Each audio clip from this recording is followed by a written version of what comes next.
Welcome back. Conservation groups say that President Joe Biden's recent visit to the Midlands highlights the importance of boosting the clean energy industry in South Carolina for years to come. State House reporter Mary Green has those details for us tonight.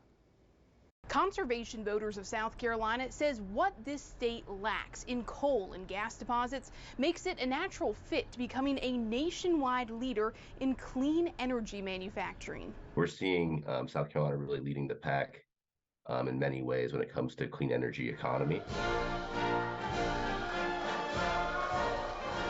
An even bigger spotlight put on that last week with President Joe Biden's visit to a West Columbia facility that's making microinverters for the first time in the U.S. Those convert energy from the sun into usable power, which the White House says is moving a key component of the supply chain here from overseas. Jobs that used to go to Mexico, India, Romania, and China are now coming home to South Carolina. The president announced the creation of 600 more positions in the state, made possible, he says, because of his administration's Inflation Reduction Act policies. This is, on the heels of many announcements over the past year and change. We've seen $11 billion in the past year or so in investment from clean energy industries.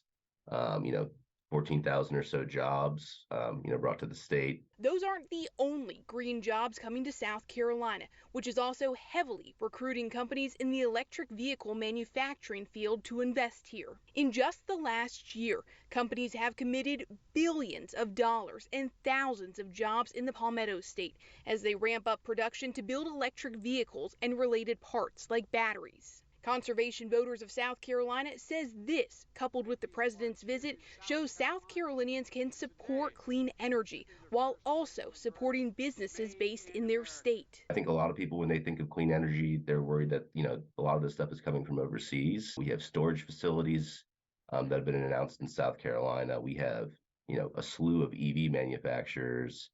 And we even have offshore wind manufacturers here in South Carolina. It's a great opportunity to, invest in those industries. And I think there's more to come, and we'll see more of that in the future. Conservation Voters of South Carolina says the state should be looking to support clean energy, not only in terms of manufacturing, but also in how it plans for the grid and South Carolina's energy future. Reporting from the State House, I'm Mary Green. Last month, the governor issued an executive order to form the new Power SC working group. It'll develop plans to ensure that South Carolina has the energy capacity to meet the needs of its economic development and population growth.